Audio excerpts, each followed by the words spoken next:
दशम स्कंद द्वारिका लीला 390तम अध्याय परीक्षित वच रुद्रा तनय कुमार कृष्ण सेवक मध्य सार प्रणाम करी सुख पादे बोले आनंद गद गदेन मुनि तुम्बर महिमा के कही पारे गुण सीमा विष्णु भक्त मध्य वर मु तुम्ब चरण किंकरम पांडव कूले जात होई स्वभावे भाग्यवंत मुई तुमर मुख कृष्ण वाणी निरते श्रुति पते शुणी अनेक जन्म तप फले जन्मिली भारत मंडले देख मोर जन्म काले लिखित अछि जे कपाळे से घेनी प्राण त्याग काले चरण देई गंगा जले हे ब्रह्म विचार तुम तुले कली आनंद सुख बळे विश्व संसार मध्य हरि जन्मिले जेते रूप धरी हिन्न कच्छप आदि रूप धरी नासिले मोहिताप जे आशुणे कर्ण द्वारे न बुड़े संसार सागरे हरि महिमा तुम्बे जेते मते कहिल भाव मते संसार वृक्ष मूले कह अंग विष्णु रस गोविंदम निज स्वरूपे ब्रह्म राशि एक हरेक रूप दिशि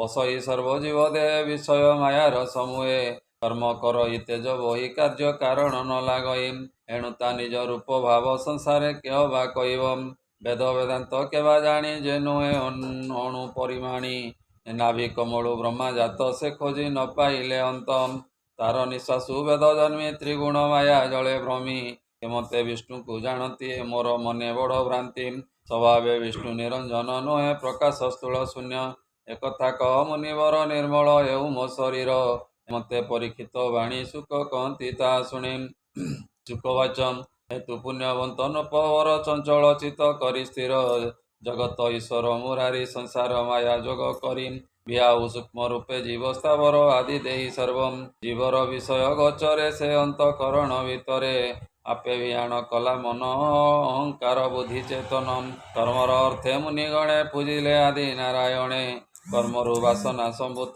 तेणुटी बोध ए जगत कर्म वासना रजु बले प्राणी भ्रमती ए शयले एणु से जीव परलोके फल भुंजई दुख सुखे एघेनी मनर विहाण प्रवृत्ति निवृत्ति कारणम देह धारण दश प्राण भीतर बाहर प्रमाणम ब्राह्मण होई देह धरी तु नाथ जीव रूप करी ताहाक शरीरे तो बास ताहाकु बोली पंचकोशम अर्ण पाणी विकार मान विज्ञान आनंद चेतन ए पांच पुरे तुजे तोष सुजाति स्वरूप प्रकाश यहाँ तुले लग्न सेउ जेणु निर्मल रूप बहु एणु तो चरण कमले जे न भजंती मति भोले तु नाथ ताहाकु दुर्लभ से प्राणी लभे पराभवम उदय तु पंचम श्रुति देवे वासुदेव कहती शुण हे परम कारण ऋषिंक मार्गे विचारणम स्थूल दृष्टि तोते चिंती सूक्ष्म शरीर न जानती पुरुष उपदेश शुणी अंतरे ब्रह्म परिमाणी ए कुंभक कर्मे वा ए गुरु नाभि चक्र को ध्यान करुम चक्र हृदय दृष्टि स्थूले चिंतती परम निश्चले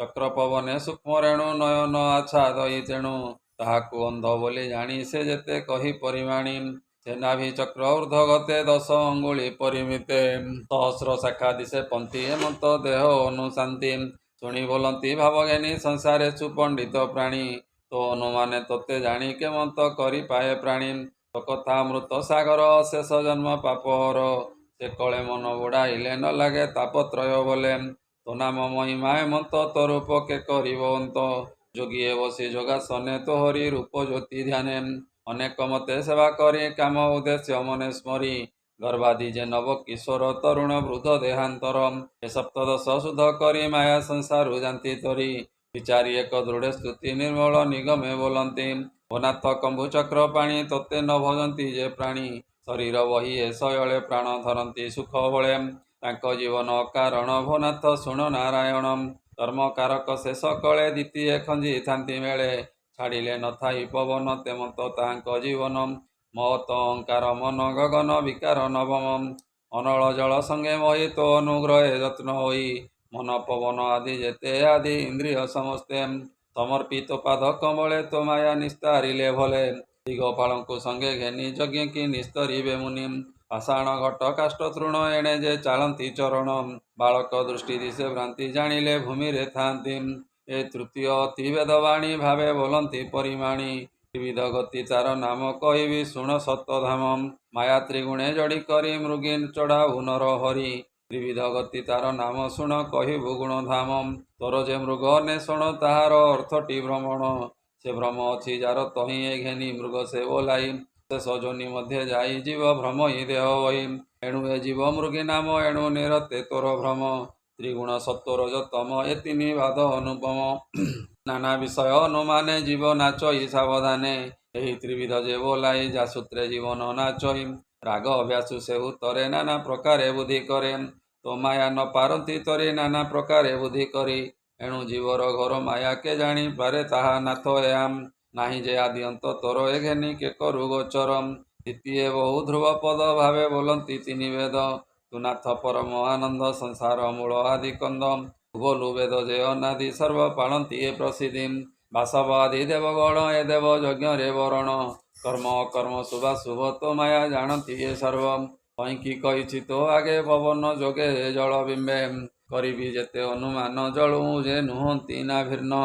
ସର୍ବମୟ ନିରାକାର ଶେଷ ଅଶେଷ ନାହିଁ ତୋର। ଶ୍ରୀ ସମ୍ଭୂତ ତୋର ତହୁଁ ତୁ ବ୍ରହ୍ମ ନିରାକାର ହେଉ। ଘଟାଦି ମୃତ୍ତିକା ଯେସ ନେଇ ଉଦୟ ଅସ୍ତ ଅନୁମାନେ।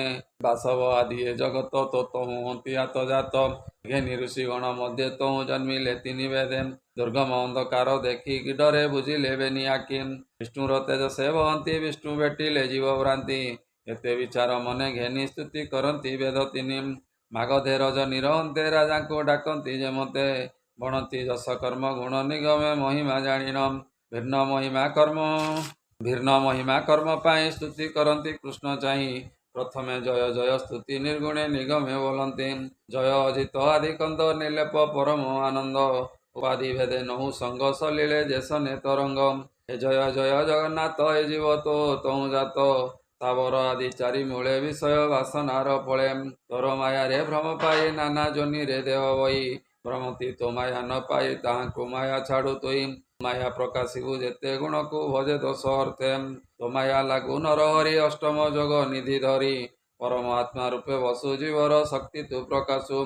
ତୋ ମାୟା ତରିବାରେ ଆସେ କୃଷ୍ଣ ବହି ନେତ୍ର ପାଶେ। ବଗଳାରେ ସୂତ୍ର ହୋଇ ଶୁଣିଲି ଜନ୍ମ ମୁଖେ ମୁହିଁ। କହନ୍ତି ଶୁଣ ନାରାୟଣ ଘୋର ଗହନ ବିଚାରଣ। ମନ ବଚନେ ଯାହା ଧରି ବେଦ କି ଜାଣେ ଅନ୍ତ କରି। ସମାନ ଜ୍ଞାନ ସାତ ମୁନି ଶ୍ରୁତି ଦେବତା କରେ ଘେନି। ଏ ବ୍ରହ୍ମା ସମ୍ପାଦ କଲେ ଯାହା ନାଥ କହ ମୋତେ ତାମ୍।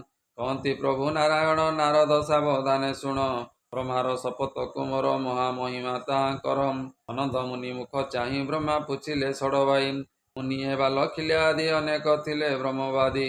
ନନ୍ଦ କହେ ଶୁଦ୍ଧ ମନେ ବ୍ରାହ୍ମଣେ ଶୁଣ ସାବଧାନେ। ପୁରାଣ ପୁରୁଷ ମୁରାରି ମାୟାର ବଳେ ସୃଷ୍ଟି କରି। ପାଳନ ଧର୍ମ ରୂପେ କଲା ପୁଣି ପ୍ରଳୟ ସଂହାରିଲା। ସେ ମାୟା ନିଜ ତେଜେ ବରି ଜଳେ ଶୟନ ନରହରି। ବିଷ୍ଣୁ ରଜନୀ ପ୍ରକାଶିଲା କେ ଜାଣେ କେତେ ଜାଳେ କାଳେ ଗଲା। ପ୍ରବୋଧ କାଳେ ସେ ପୁରୁଷ ଅଳପେ ଛାଡ଼ିଲେ ନିଶ୍ୱାସ। ଏ ଶୁଭିଲା ପ୍ରଚଣ୍ଡ ଶବଦ ଭୂମି ଚତୁର୍ଦଶ ବ୍ରହ୍ମାଣ୍ଡ। ନିଶ୍ୱାସ ବନ୍ଦ କଲେ ନେଇ ମୁନି ମିଳିଲେ ବିଷ୍ଣୁ ପାଶେ ଯାଇ। ଚରଣେ ଦେଇ କର ନମିଲେ ବ୍ରହ୍ମାଙ୍କ କୁମର। କହନ୍ତି ସୁକ ମୁନି ବର ଶୁଣ ପରୀକ୍ଷ ନୃପବର। ଏ ବିଷ୍ଣୁ ନାରଦ ସମ୍ବାଦ ଶୁଣତେ ନ ଲାଗେ ପ୍ରମାଦ। ନାରଦ ବାଚ ଏ ବୋଲେ ନାରଦ ବ୍ରହ୍ମ ଋଷି ବିଷ୍ଣୁ ଚରଣ ତଳେ ବସି। ନମହି ପ୍ରଭୁ ନାରାୟଣ ତୁମ୍ଭର ଅଭୟ ଚରଣ। ଏ ହୃଦୟରେ ଅଛି ମୋ ସନ୍ଦେହ ବ୍ରହ୍ମ ବିଚାରି ମୋତେ କହ। ଶ୍ରୀ ଭଗବାନ ବାଚ କହନ୍ତି ନାରାୟଣ ଋଷି ନାରଦ ବାକ୍ୟ ପରଶଂସି। ଶୁଣ ନାରଦ ଶୁଦ୍ଧ ଚେତା କହଇ ଜନ ଲୋକ କଥା। ବ୍ରହ୍ମା ମନରୁ ଜନ୍ମ ହୋଇ ସନକ ଆଦି ସପ୍ତ ଭାଇ। ଯୋଗ ସାଧନେ ଊର୍ଦ୍ଧ୍ୱରେତା ବ୍ରହ୍ମ ବିଚାରେ ଶେଷ କଥା। ଏ ଶ୍ରୋତାବକ ତାକୁ ନାହିଁ ସମାନ ବୁଦ୍ଧି ସାତ ଭାଇ। ତାହାଙ୍କ ମଧ୍ୟରେ ବିଚାରଣ ଯେ ବ୍ରହ୍ମ ପରମ କାରଣ। ସେ ବ୍ରହ୍ମ ବିଚାର ସୁଚଳେ ଚୁମ୍ବେ ନଥିଲ ଜନ ଲୋକେ। ଅଗାଧ ଜଳେ ସତଦୀପେ ବିଷ୍ଣୁ ଶୟନ ମହାସର୍ପେ। ଦେଖିବା ପାଇଁ ତୁମ୍ଭେ ଗଲ ଏ ଘେନି ସେ ଲୋକେ ନଥିଲ। ଏମତେ ସ୍ରଜି ବିଷ୍ଣୁ ମାୟା ତୁ ମୋତେ ପଚାରିଲୁ ଯାହା। ଏ ବୋଲୁ ଯେ ବିଚାର ମହିମା କେ ଜାଣିପାରେ ଗୁଣ ସୀମା। ବେଦ କେମତେ ତାହା ଜାଣି କହେ ମହିମା ପରିମାଣି। ବୁଦ୍ଧି ଇନ୍ଦ୍ରିୟ ପଞ୍ଚ ପ୍ରାଣ ଏହାଙ୍କ ବିଷୟ ପ୍ରମାଣ। ଏ ରୂପେ ହୋଇ ବିପ୍ରବେଶ ତହିଁକି ବେଦ ଉପଦେଶ। ବିଧାତା ଆଦି ଯେତେ ମୁନି ଦେହରୁ ବ୍ରହ୍ମଭାଗ ଘେନି। ବ୍ରହ୍ମାର ଜ୍ଞାନ ସୁମରଣ ତହିଁକି ବେଦ ଯେ ଧାରଣ। ବେଦ ବଚନେ ବ୍ରହ୍ମା ଜାଣି ଭବସାଗରୁ ତରେ ପ୍ରାଣୀ। ବେଗେ ପରମ ପଦ ପାନ୍ତି ଉପନିଷଦ ଭାବେ ଚିନ୍ତି। ଶୁଣ ପାଣ୍ଡବ ଚୂଡ଼ାମଣି ଏମନ୍ତେ ବେଦେ ବ୍ରହ୍ମ ଜାଣି। ପୁଣି ଆଶ୍ରମ ବଦରିକା ଯହିଁ ଗୋବିନ୍ଦ ବେନି ସଖା। ସେ ନର ନାରାୟଣ ରୂପୀ ତପ ସାଧନ୍ତି ଯୋଗେ ସ୍ଥାପି। ଏ ମହି ମଧ୍ୟ ଯେତେ ଜନ୍ତୁ ତାହାଙ୍କ ତପ ଅଙ୍ଗ ହେତୁ। କମଳ ଯଜ୍ଞ ଗ୍ରାମ ବାଟେ ମୁନି ଏ ଅଛନ୍ତି ନିକଟେ। ତହିଁ ନାରଦ ମହାମୁନି ମିଳିଲେ କୃଷ୍ଣ ଭାବ ଘେନି। ସେ ମୁନି ବିଷ୍ଣୁର ସ୍ୱରୂପ ଜୀବର ମୁଖ୍ୟ ଜ୍ଞାନ ଦୀପ। ନୀତିଏ ପର ଉପକାରେ ତିନି ଭୁବନେ ଭ୍ରମିପାରେ। ଏହାଙ୍କ ମଧ୍ୟରେ ପ୍ରାଣ ବଏ ଦେହେ ଆବରି ବିଷ୍ଣୁ ପ୍ରାୟ। ଯେ ଗତିମାନଙ୍କର ମୂଳ ତୁନାଥ ହୃଦୟ କମଳ। ଅରୁଣ ଅଂଶେ ଯେତେ ମୁନି ତାହାଙ୍କ ଗୁରୁ ବାକ୍ୟ ଜ୍ଞାନୀ। ସେ ମୋତେ ସୂକ୍ଷ୍ମ ରୂପେ ଚିନ୍ତି ହୃଦୟରେ ଜ୍ଞାନ ଯେ କରନ୍ତି। ଓ ନାଥ ସୂକ୍ଷ୍ମର ମହିମା ତୁମ୍ଭେ କହିବ ଗୁଣ ସୀମା। ସହସ୍ର ବାଳ ଅର୍ଘ ଚିରି କରିବ 10 ଭାଗ। ତାହାଙ୍କୁ ପୁଣି ଶତଶେଷରେ ଯେ ତେବେ ଗଣିବ ଏକେ ଏକେ। ତହିଁର 1 ଭାଗ ସମ ସୂକ୍ଷ୍ମ ବୋଲାଇ ତାର ନାମ। ତହିଁ ଯାହାର ମନ ରହେ ତା ବିନୁ ଅଧିକ ବୋଲାଏ। ଏ ହରି ଚକ୍ର ଭେଦି ଗଲେ ମୃଣାଳ ସୂତ୍ର ରନ୍ଧ୍ରେ ଗଳେ। ଏ ମନ ପବନ ଊର୍ଦ୍ଧ୍ୱ ଗତେ ଶିର କମଳ ତେବେ ଗାତ୍ରେ। ତୋରୂପ ତାହାଙ୍କୁ ପ୍ରକାଶେ ତେବେ ନିକଟେ ତାକୁ ଦିଶେ। ଛାଡ଼ଇ ଭବ ଭ୍ରମ ଭୀତି ସେ ଯମ ମୁଖେ ନ ପଡ଼ନ୍ତି। କୃତ ବିକୃତ ସାଷ୍ଟାମ ବେଦେ ବୋଲନ୍ତି ଗୁଣ ଗ୍ରାମ। ତୋର ସଞ୍ଚିଲା ନାନା ଯୋନି ତୁ ତହିଁ ଜୀବ ରୂପ ଘେନି। ବାସନା ବଳେ ଉଚ୍ଚ ନୀଚ ଏଣୁଟି ତୋର ରୂପ ପଞ୍ଚ। ଏ ରେଣୁ ପ୍ରମାଣ ସୂକ୍ଷ୍ମ ସ୍ଥୂଳେ ରୂପ ପ୍ରକାଶ ମାୟା ବଳେ। ଏ କାଷ୍ଠେ ପାଷାଣ ଅଗ୍ନି ଯେନେ ଜ୍ୟୋତି ପ୍ରକାଶେ ଯେନେ ଶୂନ୍ୟେ। ଓ ନାଥ ଜ୍ୟୋତି ଯେତେବେଳେ ବିନାଶ ହନ୍ତି କର୍ମ ବଳେ। ତୁ ଏକା ରହୁ ଅବସାନେ ଘଟ ବିଯୋଗେ ଚନ୍ଦ୍ର ଯେନେ। ହେମନ୍ତ କରି ଅନୁମାନ ଆର ପ୍ରକାଶେ ଦିବ୍ୟ ଜ୍ଞାନ। ଚୈତନ୍ୟ ସତ୍ୟ ତାହାଙ୍କର ସେ ତୋତେ କରନ୍ତି ବିଚାର। ଯେତେ ବିହାର ଆତ୍ମା ସୁଖେ ପ୍ରମାଣୀ ଇହ ପର ଲୋକେ। ମିଥ୍ୟା ପ୍ରକାଶ ଏହା ଜାଣି ଆତ୍ମା ଭୁବନେ ପରିମାଣୀ। ସର୍ବ ଛାଡ଼ି ତୋ ଶରଣେ ପଶନ୍ତି ଅଭୟ ଚରଣେ। ସେ ରୂପ ଏକ ରସେ ରସି ସର୍ବ ଶରୀରେ ଥାଉ ମିଶି। ଭୂପତି ସ୍ତୁତି ସପତମ ବିଷ୍ଣୁଙ୍କୁ ବୋଲନ୍ତି ନିଗମ। ଅନନ୍ତ ପ୍ରଭୁ ଏ ଅଚ୍ୟୁତ ତୋହର ସଞ୍ଚିଲା ଜଗତ। ମାୟାରେ ଭିଆଣ ବ୍ରହ୍ମାଣ୍ଡ ଅଶେଷ ରୂପେ କରୁ ପିଣ୍ଡ। କର୍ମ ନଥିଲେ ଜୀବ କାହୁଁ ତହିଁ ସେ ଅବଶେଷ ରହୁ। ପ୍ରାଣୀ ବାହାର ଅନ୍ତେ ଥାଉ ସ୍ୱଭାବେ ପାଞ୍ଚ କୋଶ ବହୁ। ଏ ଘଟେକ ଥୋଇ ଯେନେ ନିରେ ପୁରଇ ଭିତର ବାହାରେ। ଅଶେଷ ଦେହେ ନାରାୟଣ ହେମନ୍ତ ତୋହର ଭିଆଣ। ଏ ପିଣ୍ଡ ବାହ୍ୟ ଅଭ୍ୟନ୍ତର ତୋତ ମୁଖେ ଅଛି ଅମର। ସ୍ୱକର୍ମେ ଯେତେ ଦେହ ଜାତ ଏ ଅଂଶ ତାର ମଧ୍ୟେ ଗତ। କର୍ମେ ଯେତେ ଫଳ ଉପୁଜେ ସେ ଅଂଶ ଦେହ ମଧ୍ୟେ ଭଜେ। ଏ ଜୀବର ଏହି ଗତି ଜାଣି ତୋ ପାଦେ ଭଜନ୍ତି ଯେ ପ୍ରାଣୀ। ଜୀବର ବଳ ଅଳ୍ପ ପ୍ରାୟେ ସକଳ ଶକ୍ତି ତୋର ଦେହେ। ଏଣୁ ସଂସାର ତ୍ୟାଗ କରି ତୋ ପାଦେ ସେବେ ବ୍ରହ୍ମଚାରୀ। ବେଦର ଯେତେ କର୍ମ ଫଳ ସେ ଥାଇ ତୋ ଚରଣ ତଳ। ଏଣୁ ତୋ ପାଦେ ଯାର ଆସ ନ ଲାଗେ ଭବ ବନ୍ଧ ପ୍ରାସ।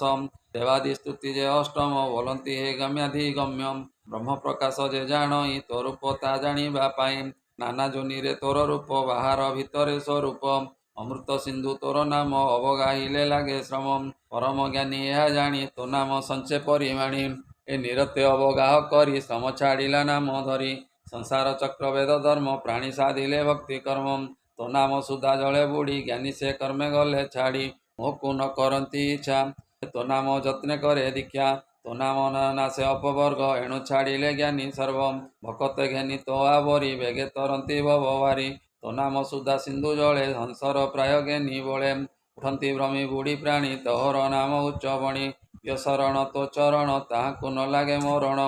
ସଂସାରେ ଥାଇ ସୁଖ ବଳେ ଯେ ଥାନ୍ତି ତାଙ୍କ ସଙ୍ଗ ବେଳେ। ତୋତେ ଜାଣନ୍ତି ସତ ସଙ୍ଗେ ନ ଲାଗେ ଭବ ଦୁଃଖ ଅଙ୍ଗେ। ତଦନ୍ତ ମଧ୍ୟେ ଯେନେ ବ୍ରହ୍ମ କୃଷ୍ଣକୁ ବୋଲନ୍ତି ନିଗମ। ଶୁଣ ହେ କମଳାର ବର ଯେତେ ଜନ୍ତୁଙ୍କ ଶରୀର। ଏଣୁ ତୋହର ପଥେଇ କଳାଏ ନାମ ତୁ ବୋଲାଇ। ଉଲଗ୍ନ ନହୁ ଏ ଶରୀରେ ନଳିନୀ ଜଳେ ଯେନେ ନିରେ। ଏଣୁ ୟାଙ୍କ ମଧ୍ୟେ ତୁଇ ଏଣୁ ତୋହର ପଥଇ। ଶିବ ପରମ ରୂପ ଧରି ତୋ ଭାବ କ୍ରୀଡ଼ା ଅନୁସରି। ତୋହର ମହିମା ନ ଜାଣି ଦେହକୁ ସତ୍ୟ ପ୍ରାୟ ମଣି। ପ୍ରିୟ ସୁହୃଦ ବନ୍ଧୁ ପ୍ରାୟେ ପ୍ରୀତି କରନ୍ତି ମୃତ୍ୟୁ ଦେ। ତୋତେ ନ ଭଜେ ସୁଖ ବଳେ ବାଳକ ଯେନେ ମାତା କୋଳେ। ମାତାର ପ୍ରାୟ ହିତ ତୁଇ ଅଜ୍ଞାନୀ ତୋତେ ନ ଜାଣଇ। ତୁ ଆତ୍ମା ହିତ ପ୍ରିୟ ବନ୍ଧୁ ନିର୍ମାଣ ଦାତା ସୁଧା ସିନ୍ଧୁ। ତୋ ବିପରୀତ କେବା କହି ତୋତେ ନ ଜାଣେ ଦେହ ହୋଇ। ଦେହକୁ ମଣି ଥାଏ ନିତ୍ୟ ଏ ଦେହେ ଜଳମ୍ବିତ ବତ। ଏଣେ ଯାହାର ପ୍ରିୟ ନାହିଁ ଜନକ ମଧ୍ୟେ ସାଧୁ ସେଇ। ଦେହ ଘେନି ଭବ ଭ୍ରମୀ ଜନ୍ମ ମରଣେ ପଥ ଶ୍ରମୀ। ହେମନ୍ତ ବୋଲି ଆତ୍ମାହୀନ ନିଷ୍ଫଳ ତାହାଙ୍କ ଜୀବନ। ନିଭୃତ ମରୁଧମେ ସ୍ତୁତି ନିର୍ଭରେ ନିଗମେ ବୋଲନ୍ତି। ସାଙ୍ଗ ଯୋଗେ ମୁନି ଜନେ ବସି ନିର୍ଜନେ ଘୋର ବନେ। ଇନ୍ଦ୍ରିୟ ଗଣ ବନ୍ଦୀ କରି ମନ ପବନ ହୃଦେ ଧରି। ଯାହା ଲଭିବା ଅର୍ଥେ ଚିତ୍ତେ ହୃଦେ ଚିନ୍ତନ୍ତି ଅବିରତେ। ଯେ ତୋତେ ଶତ୍ରୁପଣେ ଚିନ୍ତି ନିର୍ଭୟେ ତୋ ଦେହେ ପଶନ୍ତି। ଓ ନାଥ ତୋର ଏତେ ଗୁଣ ଆଉ କହିବି କିଛି ଶୁଣ। ଏ ଗୋପନ କରି ନାରୀ ଜନେ କୁବୁଝି ଆଦି ମଧୁବନେ। ଯେତେ ତୋହର ପରିଗ୍ରହ ଚୁମ୍ବନେ ଆଲିଙ୍ଗନ ଦେହ। ଓ ନାଥ ତୋର ବେନିକର ଭୈରଗ ଇନ୍ଦ୍ର ପଟାନ୍ତର।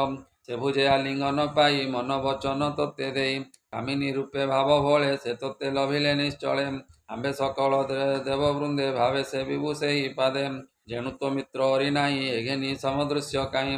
ପ୍ରପଞ୍ଚ ଉଚ୍ଚ ନିଚ ଯୋନି ତୁ ବହୁ ଲୀଳା ଭାବ ଘେନି ଅତି ବୃହତ ସୂକ୍ଷ୍ମ ସ୍ଥୂଳ ଏ ଦୃଷ୍ଟି ନାହିଁ ତ ଚଞ୍ଚଳ ଏ ଶ୍ରବଇ ସୁଧା ମକରନ୍ଦ କହଇ ଏ ଦେଶେ ଆନନ୍ଦ ଦେବେ ବୋଲନ୍ତି ପରିମାଣୀ ତୋ ଆଦି ଅନ୍ତହୀନ ଜାଣି ନାଥ କରୁଣା ଜଳଦି ସର୍ବ ବିଷୟ ସର୍ବସିଦ୍ଧି ତୋତହୁଁ ସୃଷ୍ଟି ଆଦି କାଳେ ପ୍ରାଣୀ ଉପୁଜେ ମାୟା ବଳେ ଉପୁଜି ପ୍ରଳୟ ହୁଅନ୍ତି ଏ ଘେନି ତୋତେ ନ ଜାଣନ୍ତି ତୋହର ନାହିଁ ମୋର ଦ୍ୱନ୍ଦ ଏଣୁ ବୋଲାଉ ଆଦି କନ୍ଦ ଧ୍ୟାତା ଜାତ ତୋର ତହୁଁ ନିଗମ ମହିମା ଯେ ଦେଉ ଏ ତୋତହୁଁ ଦେବାସୁର ଜାତ ତାପତ୍ରୟର ଆଦି ଅନ୍ତ ବ୍ରହ୍ମା ସୃଷ୍ଟିରୁ ଜାତ ଯେତେ ଏ ଘେନି କେ ଜାଣିବ ତୋତେ ଏ ତୋହର ଶାସ୍ତ୍ର ଏ ଜଗତ ସୃଷ୍ଟି ପ୍ରଳୟ ତୋର ମତ ସୃଷ୍ଟି ସଂହରୁ ଜଗ ବଳେ ଶୟନ କରୁ ମାୟା ଜଳେ ସେ କାଳେ ଯେବେ ପ୍ରାଣୀ ଥାନ୍ତେ ତୋ ରୂପ ନୟନେ ଦେଖନ୍ତେ ଅବନି ଆଦି ପଞ୍ଚଭୂତ ମହତ ଭ୍ରାନ୍ତି ତିନି ତୋତ ଅସତ୍ୟ ସତ୍ୟ ଏ ବୋଲାନ୍ତି ଏ କାହିଁ ତୋ ରୂପ ଜାଣନ୍ତି ତୋର ମହିମା ଜ୍ଞାନୀ ଜନ ଯେସନେ ଦୁର୍ଲଭ ଗଗନ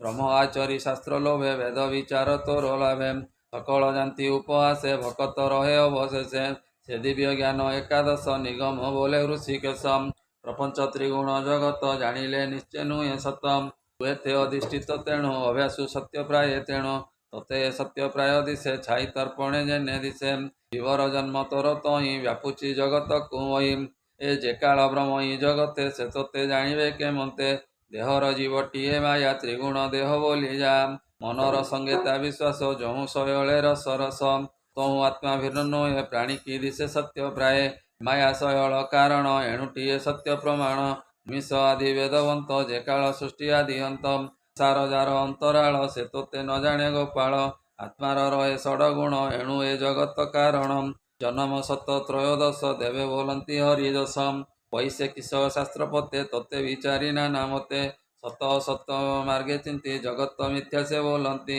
ତହୁଁ ଯେ ହୁଅନ୍ତି ଜାତ ସେ ରୂପ ସମେ ହୁଅନ୍ତି ସତ ଏ ବ୍ରହ୍ମା ଯେ ବିଦ୍ୟମାନ ସତ ତାହା ବିଚାରେ ସିନା ମତ ସାଂଖ୍ୟ ଯୋଗୀଙ୍କ ବିଚାରଣ ଜଗତ ଆତ୍ମାର କଳ୍ପନମ ଧର୍ମାଧି ଭାବେ ମୀମାଂସକେ ଜଗତ ସହ ତାଙ୍କ ଲେଖେ ଏ ଭ୍ରାନ୍ତି ଶାସ୍ତ୍ର ମାଗେ ଭ୍ରମୀ ବିବାଦେ ହୁଅନ୍ତି ପଥ ଶ୍ରମୀ ଭବେ ଭ୍ରମନ୍ତି ବହୁ ଶ୍ରମେ କାହୁଁ ଜାଣିବେ ନିଜ ଭ୍ରମେ ଯେଣୁ ତୁ ଜୀବ ଗୁଣମୟେ ଏଣୁ ବିଚାର ଭେଦ ରହେ ଏ ଅଜ୍ଞାନେ ତୋ ଭେଦ ବିଚାରି ତୁ ସଙ୍ଗ ନହୁଁ ତୁ କାହାରି କାରଣ କାର୍ଯ୍ୟ ଲୀନ ଜେନେ ଶୁଣ କହିବା ଅନୁମାନେ ଏ ସୁବର୍ଣ୍ଣେ କାର୍ଯ୍ୟ ଯାର ପଡ଼େ ସେ କୁଣ୍ଡକାଦି କର୍ମ ଲୋଡ଼େ ପୁଣି ଅନେକ ଯୋଗ କଲେ ସୁବର୍ଣ୍ଣ ହୋଇ ଏକ ତୁଲେ ନାନା ବିକାର ନାଶ ଜାନ୍ତି ଯେଣୁ ଜଗତେ ବେଦବନ୍ତୀ ଏଘେନି ଶାସ୍ତ୍ର ଅନୁମାନ ତତୋ ସୃଷ୍ଟି ନୁହେଁ ଭିନ୍ନ ଚତୁରଦଶ ତନୁ ପୁରୀ ଦେବେ ବୋଲନ୍ତି ଶୁଣ ହରି ଏଣୁ ତୁ ସର୍ବଭୂତେ ବାସ ଏଘେନି ପ୍ରାଣୀ ତୋ ବିଶ୍ୱାସ ଏହା ଯେ ତୋତେ ଜାଣେ ଭାବେ ସେ ନ ପଡ଼ନ୍ତି ପରାଭବେ ଏ ଚରଣାମୃତ ମୁଖେ ଦିଅନ୍ତି ପରମ ପଦେ ସେ ପଶନ୍ତି ତୋ ଭାବ ନ ଜାଣନ୍ତି ଯେଉ ଭବ ସିନ୍ଧୁ ତରିବେ କାଉଁ ପଣ୍ଡିତ ପଣେ ଶାସ୍ତ୍ରବାଦେ ଭାବ ନ କରି ତୋର ପାଦେ କର୍ମ ପାଶେ ପାଦ ଛନ୍ଦି ବେଦ ବଚନେ ହନ୍ତି ବନ୍ଦୀ ପଶୁପାଳଙ୍କ ଘରେ ଯେନେ ତୋହର ବନ୍ଦିତ ବଚନେ ଏଣେ ସଂସାରେ ଯେତେ ଜନ୍ତୁ ତୋ ବାକ୍ୟ ତାଙ୍କୁ ବେଦ ହେତୁ ଏଘେନି ତୋ ପାଦ କମଳେ ଯେ ପ୍ରୀତି କରେ ଭାବ ବଳେ ସାର ତାରି ସେ ତରନ୍ତି ମରଣେ ନାହିଁ ତାଙ୍କ ଭ୍ରାନ୍ତି ଏ ତୋତେ ନ ଜାଣି ଧର୍ମ ଚିନ୍ତି ଯଜ୍ଞ ଦାନ ତୀର୍ଥେ ଭଜନ୍ତି ଆତ୍ମା ନିସ୍ତାରିଣ ନ ପାରେ ତୋ ବୋଲେ ସଂସାର ସାଗରେ ତୋର ବିମୁଖ ଶାସ୍ତ୍ରେ ଭ୍ରମୀ ଜନ୍ମ ମରଣ ପଥ ଶ୍ରମୀ ତମ କରଣେ ପଞ୍ଚଦଶେ ବେଦେ ବୋଲନ୍ତି ଉପଦେଶେ ଭନାତ ତୋର ଯୁକତେ କର୍ମ କରନ୍ତି ପ୍ରାଣୀ ଯେତେ ତାହା ନ କରୁ ଗ୍ରହଣ ତେଣୁ ତୋ ନାମ କାରଣ କର୍ମକରଣ ତୋର ନାହିଁ ସ୍ୱଭାବେ ନିରଞ୍ଜନ ତୁଇ ତଥାପି ସର୍ବଜନ୍ତୁ ଦେ ତୋ ଅଂଶ ଅଛି ଜୀବ ପ୍ରାୟ ଏ ପ୍ରାଣ ରସନା ଏ ଲୋଚନ ଶ୍ରବଣ ଚର୍ମ ପଞ୍ଚଜ୍ଞାନ ବୁଦ୍ଧି ଇନ୍ଦ୍ରିୟ ବୋଲାନ୍ତି କର୍ମଚରଣେ ଥାନ୍ତି ନୀତି ଅଗ୍ନିବାସବ ଲକ୍ଷ୍ମୀକାନ୍ତ ମିତ୍ର ବରୁଣ ପ୍ରଜାନାଥ ଏହାଙ୍କ ଦେହେ ବସି ଏତେ ତୋତେ ସେବନ୍ତି ଅବିରତେ ତୁ ଅଦ୍ଭୁତ ଆତ୍ମା ଦେଇ ଏହାଙ୍କ ଶକ୍ତି ବହୁ ତୁଇ ବାସବ ଆଦି ବେଦ ଧର୍ମ ବହନ୍ତି ଅବିନାଶ ନାମ ବିଧାତା ଆଦି ସର୍ବଦେବା ତୋର ଚରଣେ ତାଙ୍କ ସେବା ମାନବେ ଏହାଙ୍କୁ ସେବନ୍ତି ତାହାଙ୍କ ବଳି ଏ ଭୁଞ୍ଜନ୍ତି ଅଜୟ ସୁନ୍ଦର ଅଜୟ ଅସୁର ନିର୍ଭୟେ ତଥାପି ତୋର ପଦ୍ମ ପାଏ ପୂଜନ୍ତି ଅତି ଭୟ ମନେ ମଣ୍ଡଳପତି ରାଜା ଜେନେ ପ୍ରଜାଙ୍କ ତହୁଁ କର ପାନ୍ତି ରାଜାର ଚରଣ ସେବନ୍ତି ଅଧିକେ ଧନ ରତ୍ନ ଦିଅନ୍ତି ନିରତେ ଚରଣେ ଖଟନ୍ତି ଏମତେ ଦେବେ ତୋର ପାଶେ ଝଟନ୍ତି ଭକତି ବିଶ୍ୱାସେ ଏମତେ ଦେବେ ତୋର ପାଶେ ଖଟନ୍ତି ଭକତି ବିଶ୍ୱାସେ ଷୋଡ଼ଶ ସ୍ତୁତି ସ୍ଥିର ଚର ଶୁଣ ହେ ବ୍ରହ୍ମାଣ୍ଡ ଠାକୁର ତୋହର କ୍ରୀଡ଼ା ଲୀଳା ରଙ୍ଗେ ଇଚ୍ଛାରେ ମାୟା ଘେନି ସଙ୍ଗେ ଦର୍ପଣ ଘେନି ଯେନେ ହସ୍ତ ଚାହିଁଲେ ଛାଇ ହୁଏ ଜାତ ସ୍ଥାବର ଆଦି ଏ ଜଗତେ ତୋତମୁ ଜୀବ ଏଇ ମତେ ପୁଣି ତାଙ୍କ ମଧ୍ୟରେ ଥାଇ କର୍ମ କରଣେ ଶିକ୍ଷା ଦେଇ ସେ କର୍ମ ଫଳେ ନହୁ ସଙ୍ଗ ଦର୍ପଣେ ଯେନେ ଛାୟା ଅଙ୍ଗ ଦେହ ବ୍ୟବହାର କରେ ଥାଇ ସେ ଯେନେ ତାକୁ ନ ଲାଗଇ ମାୟାକୁ ଥାଉ ଅତି ଦୂରେ ଆଦିତ୍ୟ ଦେଶନେ ଅମ୍ବରେ ମାୟା ନିସ୍ତାରୀ ମାୟା କରି ଯେନେ ସଂସାରୁ ମାୟା ହରି ମୋହିତ କରେ ସଂସାରକୁ ସେ ଯେନେ ନ ଲାଗେ ତାହାକୁ ଏମତେ ତୋର ମହିମା କେ ଜାଣିପାରେ ଗୁଣ ସୀମା ଜଗତେ ଓଇ ସାକ୍ଷୀ ରୂପୀ ମନ୍ଦିରେ ଯେସନେ ପ୍ରଦୀପମ୍ ଏ ସର୍ବଜୀବେ କ୍ରୀଡ଼ା ଅନ୍ତେ ପଶିବେ ତୋହର ସଙ୍ଗତେ ପୁଣି କେମତେ ଜାତ ହନ୍ତି ଶୁଣ କହିବୁ ତାଙ୍କ ଗତି ଦେହକୁ ପାଇ ମାୟାଗ୍ରସ୍ତେ କର୍ମ କରଇ ଅବିରତେ ତେଣୁ ସେ ଜନ୍ମ ମୃତ୍ୟୁ ହନ୍ତି ବାସନାର ଯୁବନ୍ଧେ ଥାନ୍ତି କର୍ମ ତାଙ୍କୁ ସୃଷ୍ଟି କାଳେ ଧରଇ ନିଜ ଭୁଜ ବଳେ ଅଶେଷ ଯୋନି ମଧ୍ୟ ହରି ବିହରେ ନାନା ରୂପ ଧରି ଏ ଦେହେ ପ୍ରାଣ ଯେ ଜଗତେ ମିଳନ୍ତି କର୍ମର ଆୟତେ ତୋହର ରିପୁ ମିତ୍ର ନାହିଁ ଏଗେନି କର୍ମ ନ ଲାଗଇ କର୍ମ ଏ ପ୍ରପଞ୍ଚ ଜଗତ ଏହାର ଫଳ ବିପରୀତ ଦରିଦ୍ର ବ୍ୟାଧିଙ୍କର ତକାଏ ଅନ୍ତିନୁ ପବର ଏ ଦୁଃଖ ସୁଖ ତୋର ନାହିଁ କର୍ମ କରତା ସେ ବୁଞ୍ଜଇ ଗଗନେ ଯେନେ ଦିଗ ପୁରୀ ସୁଖ ରୂପେ ସର୍ବ ଆବରି ଏଣେ ନ ଜାଣି ତୋତେ ପ୍ରାଣୀ ମନ ବଚନେ ପରିମାଣୀ ଆଚରି ମିତ୍ର ସପ୍ତଦଶ ଦେବେ କରନ୍ତି ଜ୍ଞାନ ରସମ୍ ନାନା ଯୋନିରେ ଜୀବ ଯେତେ ଅନ୍ତରେ ଅନ୍ତି ଅପ୍ରମିତେ କର୍ମ ସରିଲେ ପୁଣି ଯାନ୍ତି ଏଣୁ ଏ ଅପୂର୍ବ ବୋଲାନ୍ତି ତୋତହୁଁ ଯେବେ ନୁହନ୍ତି ଇଚ୍ଛାରେ ସର୍ବ ଆଚରନ୍ତି ଏହାଙ୍କ ଦଣ୍ଡ କତୁ ଯେବେ ତୋତହୁଁ ଦଣ୍ଡ ଏ ପାଇବେ ଏମତେ ନଗଟେ ବିଚାର ସର୍ବଜୀବ ତୋହ ଶରୀର ଥାଉ ଏହାଙ୍କ ଜୀବନେ ଅନଳେ ଭସ୍ମମାନ ଯେନେ ଏହା ନ ଜାଣି ଦମ୍ବେ କହେ ଅଜ୍ଞାନେ ମିଥ୍ୟା ଭାବ ଭଏ ଉପାଧି ଯେ ଲିଙ୍ଗ ଶରୀର ଜନ୍ମ ମରଣ ହୋଇ ତାର ତାମଲେ ନ ମାରେ ଜୀବନ ଘଟ ବିଯୋଗ ଯେନେ ଘନ ଏଣୁ ତ ଅଂଶ ଏ ଜୀବନ ତେଣୁ ନ ଘଟେ ଅନୁମାନ ଅଷ୍ଟାଦଶ ମନୁ ଘଟିତ ଦେବେ ବୋଲନ୍ତି ଜ୍ଞାନ ତୋତ ଏ ସ୍ୱଭାବେ ଅଜନାମ ବହି ଏହାଙ୍କ ଜନ୍ମ ଏଣୁ ନାହିଁ ଏ ତେବେ ନୁହନ୍ତି ଅଭିନ୍ନ ଏଣୁ ନ ଘଟେ ଅନୁମାନ ଏହାଙ୍କ ତମୁ ଜାତ ଜୀବ ଜଳେ ଯେ ସନେ ଜଳ ବିମ୍ବ ଜଳବାୟୁ ବଳ ଯୋଗେ ଖବ କି ଉପୁଜେ ତରଙ୍ଗେ ବେନି ତରଙ୍ଗ ଅଙ୍ଗ ଘାତେ ବିମ୍ବ ଉପଜନ୍ତି ଯେ ମତେ ଜଳ ପବନେ ସେ ନଥାନ୍ତି ବେନି ସଂଯୋଗେ ଜନ୍ମ ହନ୍ତି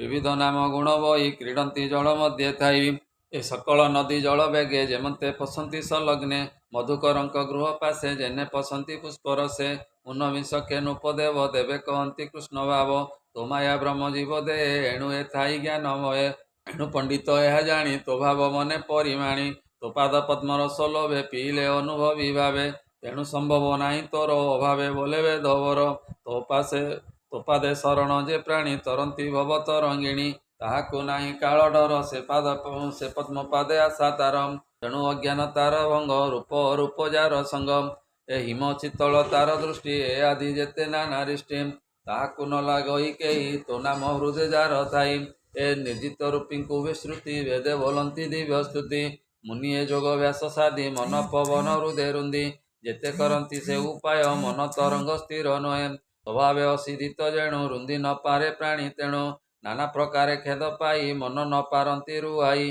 ଗୁରୁର ପାଦେ ଆଶ୍ରା କରି ସାଧନାଶ୍ରମେ ଯାନ୍ତି ଚଳି ଏ ବଇତେ ବସି ବଣିକାରେ ଯେମତେ ବାସନ୍ତି ସାଗରେ ନାନା ପ୍ରକାରେ ଭାସୁଥାନ୍ତି କେବେ କୋଳେ ନ ଲାଗନ୍ତି ଯାବତ ନାହିଁ କର୍ଣ୍ଣଧାର କାହୁଁ ଲଭିବେ ସିନ୍ଧୁ ପାରମ୍ ପବନ ରୁନ୍ଧି ରନ୍ଧ୍ର ଜିଣି ଗୁରୁ ଉପଦେଶ ନ ଜାଣି ଚଞ୍ଚଳ ମନ କାହିଁ ସ୍ଥିର ଯାବତ ସଂଶୟ ଶରୀର ନିଶ୍ଚଳ ନିର୍ମଳ ତୋ ପାଦେ ତୋ ରୂପ ଗୁଣ ଅନୁବାଦେ ସୁଜନ ସୁତ ଏକବିଂଶେ ଦେବେ ବୋଲନ୍ତି ବିଘ୍ନ ପାଶେ ଏ ଯେବେ ଚିନ୍ତିବ ଧ୍ୟାନ ବଳେ ତୋ ମନ ରହିବ ନିଶ୍ଚଳେ ସୁଜନ ସୁତ ଆତ୍ମାଧନ ଗୃହ ମେଥିକ ସୁଖାସନ ପାଦ ଯାର ହୃଦେ ଥାଇ ଏଣେ ତା ପ୍ରୟୋଜନ ନାହିଁ ତୋତେ ନଭାମତି ସେ ଚିତ୍ତେ ତାହାଙ୍କ ମନ ଅବିରତେ ଲୋଭ ଲାଳସେ ଚିତ୍ତ ବଢ଼ି ବିପଦ ପଥେ ଥାନ୍ତି ପଡ଼ି ସକଳ ଦୁଃଖ ସହିଥାନ୍ତି ଅମୃତ ପ୍ରାୟ ତା ମଣନ୍ତି ସକଳ ସୁଖ ତାର ପାଦେ ତହିଁ ବିଶ୍ରାମେ ଯେ ଆନନ୍ଦେ ଏ ମାୟା ତାକୁ ତୁଚ୍ଛ ହୁଏ ପର୍ବତ ଶିକ୍ଷା ଭୂମି ପ୍ରାୟ ଯେ ତୋର ପାଦେ ଆଶ୍ରା କରି ମୈଥୁନ ସୁଖକୁ ଆଦରି ଏଣୁ ଏ ସଂସାର ସାଗରେ ବୁଡ଼ନ୍ତି ଦୁଃଖ ମହାଗରେ ଏଣେ ନ ପାରନ୍ତି ତରି ତୋ ବିଶ୍ୱ ମାୟାକୁ ଆବରି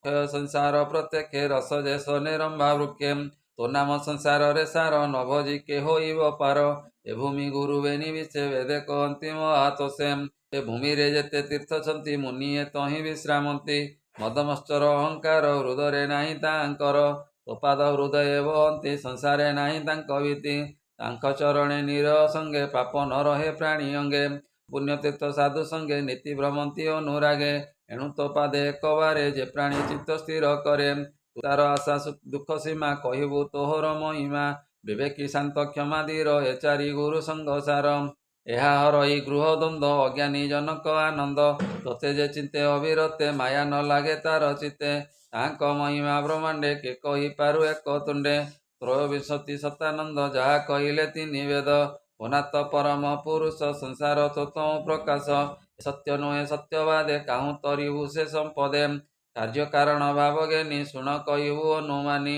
ଟିକା ତହୁଁ ଭାଣ୍ଡ ଜନ୍ମ ଦିଶନ୍ତି ନାନା ରୂପେ ବୀର୍ଣ୍ଣ କାର୍ଯ୍ୟ କାରଣେ ପ୍ରାୟ ଜେଣୁ କହିବୁ ଅନୁମାନେ ତେଣୁ ମୁକୁତା ଶିପେ କରି ଭ୍ରାନ୍ତି ରଜତ ପ୍ରାୟତା ଜାଣନ୍ତି ନ ବିଚାରିଲେ ଯେ ମନ୍ତ ମୁକୁତା ଶିପ ହୁଏ ସତ ମାୟା ପ୍ରକାଶ ତ ବ୍ରହ୍ମାଣ୍ଡେ ସର୍ପ ଯେ ସନେ ରଜୁ ଖଣ୍ଡେ କାର୍ଯ୍ୟ କାରଣ ମାୟା ଦେଖି ତୁ ପରମାର୍ଥାତି ସାକ୍ଷୀ ରୂପେ ବିହରେ ଆତ୍ମା ଏ ଅନୁମାନଟି ମୋ ଆତ୍ମା ଗାଦି ଫଳ ଦେହ କହି ଏଘେନି ପ୍ରାଣୀ କର୍ମ ବହି ଏଣୁ ସତ୍ୟ ସଂସାରେ ଦିଶେ କର୍ମ ସାଧନ୍ତି ମନ ତୋଷେ ଭବ ପ୍ରପଞ୍ଚ ଦିବ୍ୟ ଘରେ ଚିତ୍ତ ବୁଡ଼ାଇଥାନ୍ତି ଦୂରେ ବାକ୍ୟ ଧରି ଆଙ୍କ ମନ ଶିକ୍ଷା ଦେଇ ବେଦ ବଚନ କର୍ମର ସତ୍ୟ ଫଳ ପ୍ରାୟ ଦିଶଇ ତପି ଭ୍ରମ ଦେହ ଘେନି କର୍ମ କରିଦେ ଭ୍ରମନ୍ତି ତପ ମାୟାମୟ ପୂର୍ବେ ଲୋକଙ୍କ କର୍ମ ଦେଖି ଅପାର ଲୋକେ ତାହା ଶିଖି ଅନାଥ ବେଦ ତୋ ବଚନେ ପୁଷ୍ପର ପ୍ରାୟ ଅନୁମାନେ ଏ ପୁଷ୍ପେ ଥାଇ ସୌରଭ ଗନ୍ଧ ଭ୍ରମ ହି ଲୋଭେ କରନ୍ଦ ସ୍ୱର୍ଗେ ବୋଲନ୍ତି ସାଧୁ ସାଧୁ କେହି ନ ଲୋଭେ ପୁଷ୍ପ ମଧୁ ପ୍ରାଣିକି କର୍ମ ସେ କରାଇ ଅନ୍ଧକୁ ଅନ୍ଧ ଜେନେ ବହି ଶ୍ରମ ଆଗମେ ସେ ସୁବୁଦ୍ଧି ନ କଲା ପ୍ରାଣୀ ନୁହେଁ ସିଦ୍ଧି ତୋର ବଚନ ଏ ଜଗତ ବିଚାର କଲେ ତୁ ହିଁ ସତ୍ୟମ ଦିବ୍ୟ ଚତୁର ବିଂଶ ଏଣୁ କହିବୁ ତ ବିଶେଷ ସୃଷ୍ଟି ପୂର୍ବେ ଯେବେ ନାହିଁ ପୁଣି ଏ ପ୍ରକାଶିବ କାହିଁ ଏଣୁ ଏହାର ଅନ୍ତ ନାହିଁ ଶାସ୍ତ୍ର ମାର୍ଗେ ଜାଣିବୁ କାହିଁ ତାତ ମିଥ୍ୟା ଏ ପୁରୁଷେ ଆସି ଏ ସଂସାରେ ପ୍ରବେଶେ ବ୍ରତ ନିବାରିଣ ତୁଇ ତୋ ଆଗେ ସତ୍ୟ ପ୍ରକାଶ ହୋଇ ଯେ ବିଦ୍ୟା ନାମ ଆଦି ଯେତେ ଏବେ ଜାଣିଲୁ ଆମ୍ବେ ସତ୍ୟେ ଟିକା ଆଦି ଧାତୁ ଯେତେ ଏଣେ ଘଟନ ଏ ସମସ୍ତେ ଜଗତ ତୁଲେ ସମାନ ପୁଣି କହିବୁ ଅନୁମାନ ଯାହାର ତହୁଁ ଏ ଘଟନ ବିଚାରେ ତହୁଁ ନୁହେଁ ଆନ ନାମ ମାତ୍ର କେ ଭେଦ ହୁଏ ଅନୁମାନ ଭେଦ କଏ କାର ଶିକାରେ ଭିନ୍ନଥାନ୍ତି ଅନ୍ତକରଣେ ସେ ମିଳନ୍ତି ଏ ଜଗତ କାରଣ ତୁଇ କାହିଁ ଭିନ୍ନ ପ୍ରାୟ ଦିଶଇ ନାମ ମାତ୍ରେ ଜଗତ ଭିନ୍ନ ସୃଷ୍ଟିର ଅନ୍ତେ ଅନ୍ତି ଲୀନ ତୁ ସ୍ୱୟଂ ଭୁବ ମଧ୍ୟ ହରି କେତ ମହିମା କହିପାରି ମନ ବିଳାସ ମାତ୍ର ଏଇ ଅଜ୍ଞାନେ ପ୍ରତ୍ୟକ୍ଷ ଦିଶଇ ସଂଯମ ପଞ୍ଚବିଂଶ ମୂର୍ତ୍ତି ବେଦେ କହନ୍ତି ଭାବ ଚିନ୍ତି ତୁ ମହାମହିମା ଅନନ୍ତ ଆଗମେ ନିଗମେ ତୋ ଅନ୍ତ କେହି ନ ଜାଣେ ଅନୁମାନେ ନିର୍ମଳ ନବ ଶୁଦ୍ଧ ଜ୍ଞାନେ ମିଥ୍ୟା ପ୍ରପଞ୍ଚ ଏ ଜଗତେ ଜୀବ ପରମ ସାର ମତେ ବେଦ ବଚନେ ନିତ୍ୟ ଭ୍ରମୀ ଜନ୍ମ ମରଣେ ହନ୍ତି ଶ୍ରମୀ ଜୀବକୁ ବଳେ ମାୟା ଧରି କ୍ରୀଡ଼ ହି ସଂସାରେ ବିହରି ପୁଣି ଇନ୍ଦ୍ରିୟ ଦେହ ମେଳେ ଭ୍ରମ ହିଁ ତୋର ଯୋଗ ବଳେ ଦେହାଦି ଧର୍ମ ଯେତେ ଚିନ୍ତି ସେ କାହିଁ ତୋ ଭାବ ଜାଣନ୍ତି କେତ ଅଳପ ବୋଲାଇ ଏଣୁ ସଂସାର ନ ଛାଡ଼ଇ ମରହି କର୍ମ ଅନ୍ତ କାଳେ ଏଣୁ ସଂସାର ପ୍ରାଣୀ ହେଳେ ସେ ମାୟା ଜି ଛାଡ଼ି ତୋଇ ଶୁଣ କହୁ ଉପମା ଦେଇ ପୁରୁଣା ଚର୍ମ ଜେନେ ସର୍ପ ଛାଡ଼ଇ ଯାଇ ନିଜ ଦର୍ପ ତୋହର ମାୟା ପ୍ରାଣ ନାହିଁ ମନ ବଚନେ ବେଦ କାହିଁ ନିତ୍ୟ ପ୍ରାପତ ସୁଖ ଯେଣୁ ଅପରିମିତ ଭଙ୍ଗୀ ତେଣୁ ଯେବେ ସୁମରେ ଷଡ଼ବିଂଶେ ନିଗମେ ବୋଲନ୍ତି ଅରସେ ଅଶେଷ ବାସନା ଦୌଡ଼ି ଜଟା ରୂପେ ହୃଦୟ ଭିଡ଼ି କହୁଁ ସଞ୍ଚରେ ନାମ ବୃକ୍ଷେ ପତ୍ର ଫୁଲ ଫଳ ପ୍ରତ୍ୟକ୍ଷେ ଜୀବତା ସୁଖେ ଭୋଗ କରେ ପଶୁ ଯେ ଶନି ବୃକ୍ଷ ପରେ ସେ କାମ ବୃକ୍ଷ ଅବିରତେ ସୁଖେ ବଢ଼ଇ ହୃଦଗତେ ତାହାକୁ ବଳେ ବଳେ ଧରି କେହି ନ ପାରନ୍ତି ଉଧରି ବୁଲନ୍ତି ନାନା ତପ ଫଳେ ଯୋଗେ ସମାଧି ତୀର୍ଥ ଜଳେ ଅତି କୋଠରେ ସେ ଭ୍ରମନ୍ତି ହୃଦରୁ ନ ତୁଟଇ ଭ୍ରାନ୍ତି ଏ ବିବିଧ ମତେ ଦୁଃଖ ପାଇ ତାହାର ଅତି ଦୂରେ ରହି ନିତ୍ୟ ସେ କାମ ଜଟା ଚିନ୍ତି ଏଘେନି ତୋତେ ପାସରନ୍ତି ଅସାଧୁ ନାମ ତାହାଙ୍କର ଶୁଣ ହୋ କମଳାର ବର ଅମୋହମଣି କଣ୍ଠେ ଧରି ମନ ବିଷୟ ଜଡ଼େ ଭରି ଯାବତ ସୁମରଣ ନାହିଁ ପ୍ରାପତ ନୁହେଁ କଣ୍ଠେ ଥାଇ ମଣିର ପ୍ରାୟ କଣ୍ଠ ତଟେ ତୁ ଅଛୁ ପ୍ରାଣୀକ ନିକଟେ ନିତ୍ୟ ତୋ ମାୟା ମୋହ ଚିନ୍ତି ଏଘେନି ତୋତେ ନ ଜାଣନ୍ତି ଯୋଗୀ ବୋଲନ୍ତି ଜ୍ଞାନ ପତେ ବିଷୟ ରସ ବିରତେ ନିରତେ ଇନ୍ଦ୍ରିୟ ପୋଷଣେ ଧନ ସଞ୍ଚୟ କର ଶଣେ ଉଭୟ ଲୋକ ତାର ନାହିଁ ତୋତେ ପାଇବ ବା କାହିଁ ଯାବତ ତୋ ଚରଣ ତଳେ ଚିତ୍ତ ନ ରହି ନିଶ୍ଚଳେ ଶପଥ ବିଂଶେ ତମଗାମୀ ଦେବେ ବୋଲନ୍ତି ଶୁଣ ଶ୍ୟାମୀ ବୋନାଥ ତୋତେ ଯେ ଜାଣନ୍ତି ତାଙ୍କ ମହିମା କେବା ଚିନ୍ତି ପ୍ରାଣିକ କର୍ମ ତୋ ଚରଣେ ଆଶ୍ରିତ ଥାଇ ଅନୁକ୍ଷଣେ ଯେ ଯାର କର୍ମ ଫଳ ଘେନି ଫଳ ହି ଦୁଃଖ ସୁଖ ବେନି ଏବେନି ଫଳଙ୍କର ରସ ନିତ୍ୟ ନ ଜାଣେ ତୋର ଆସ ଏହା ବିମାନେ ପ୍ରାଣୀଙ୍କର ବିଧି ନିଷେଧ ନାଚର ତାହାଙ୍କ ନିନ୍ଦା ସ୍ତୁତି ବାଣୀ ତୋର ସେବକେ ତାହା ଜାଣି ଚିତ୍ତେ ନ କରନ୍ତି ବିଚାର ହେମନ୍ତ ମହିମା ଯାହାର ଯୁଗାନୁଯୁଗ ତୋ ଶରୀର ମତ୍ସ୍ୟାଦି ନାନା ଅବତାର ତୋହର କର୍ମ ଗୁଣ ଯେତେ ଯେ ପ୍ରାଣୀ ଶୁଣେ କର୍ଣ୍ଣ ପତେ ଭାଷଇ ଅନୁକ୍ଷଣେ ତୋ ରୂପ ଦେଖଇ ନୟନେ ନାଥ ଅପବର୍ଗ ଗତି ଅନ୍ତେ ତୋ ଚରଣେ ପସନ୍ତି ବିଶନ୍ତି ପୁଣ୍ୟସ୍ତୁତି ବୋଲନ୍ତି ଦୃଢ଼େ ଦେଇ ମତି ଏ ବେଦେ ବୋଲନ୍ତି ହେ ଅନନ୍ତ ନିଶ୍ଚୟ ତୋର ଆଦି ଅନ୍ତ ମନ ବଚନେ ବହୁ ଚିନ୍ତି ବ୍ରହ୍ମାଦି ଦେବେ ନ ଜାଣନ୍ତି ତୋ ରୂପ ତୁଇ ନ ପ୍ରମାଣୁ କେତା ଏ ଦେହେ ନ ଜାଣୁ ତୁ ବା ବୋଲୁ ମୋ ମହିମା ମୁଁ କିମ୍ପା ନ ଜାଣ ଇ ସୀମା ସର୍ବଜ୍ଞ ଗଣ କି ମୋ ନାହିଁ କହିବି ଶୁଣ ବା ବଗ୍ରାଇ ସ୍ୱଭାବେ ଶୂନ୍ୟ ଅପ୍ରମିତ କେ ଜାଣେ ତୋର ଆଦି ଅନ୍ତ ଉଦୟ ଅସ୍ତ ନାହିଁ ଯାର ତେଣୁ ତୁ ତୋତେ ଅଗୋଚର